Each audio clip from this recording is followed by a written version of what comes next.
encore quelques temps forts de la nuit du destin. Une nuit qui vaut 1000 mois d'adoration. Cap sur Adjamé à Bobo, où l'accent a été mis sur la réconciliation. Nuit riche en bénédictions et en grâce, Laylatul Qadr, ou nuit du destin, est la nuit où le Coran fut révélé au prophète de l'islam, une nuit de l'an 610 de l'ère chrétienne. Elle est encore appelée nuit de la puissance. Cette nuit vaut 1000 mois d'adoration. Elle est la nuit la plus sainte de l'année. Aussi, les musulmans la passent dans la prière. Elle débute le soir de la 26e journée de jeûne. Il a été révélé que le prophète Mahomet a dit que celui qui prie toute la nuit de Al-Qadr par la foi et la piété, Dieu lui pardonne ses péchés. Selon l'adjoint de l'imam de la mosquée d'Adjen, l'imam Ismaël Bamba, la nuit du destin revêt beaucoup de sens. Cette nuit, les anges descendent du ciel vers les hommes avec la grâce et la miséricorde divine. Une nuit sainte donc, faite d'adoration et de méditation du Coran. Les anges, pendant cette nuit, sont présents partout pour apporter la paix à toute l'humanité, conduits par l'archange Gabriel avec la permission de Dieu. Il corrige les erreurs des hommes et les éclaire.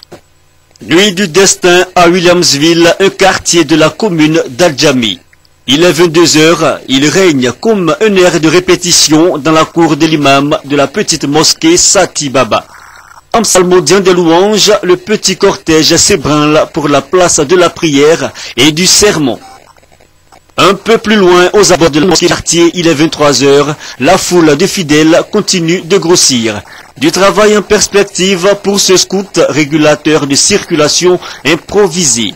À la mosquée Nour al-Yagin d'Adjamé, l'imam El Hadj Ahmad Ba entretient le peuple sur le mérite de la nuit du destin. À quelques pas, la mosquée Al-Nour d'Adjamé Gare. L'imam El Hadj Kone Abdoulaye instruit l'auditoire sur la notion de partage. Une action qui devrait être menée sans arrière-pensée pour s'attirer le maximum de bénédictions. Une quête poursuivie aussi à Abobo. Ici, à minuit passé, tous les espaces sont propices à la prière.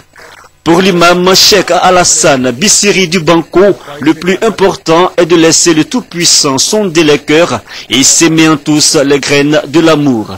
Un message similaire au rond-point de la gare routière où la jeunesse de Farala, sous-préfecture d'Odiéné, a réuni parents et amis pour célébrer le 27e jour du mois de jeûne.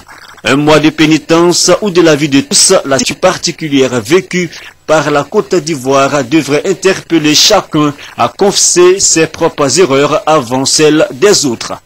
C'est d'ailleurs ce à quoi ont appelé les imams Diarra Sara et Traoré Youssouf de la mosquée Bader d'Abobo, PK18. Dans ce quartier durement touché par les affrontements post-électoraux, les propos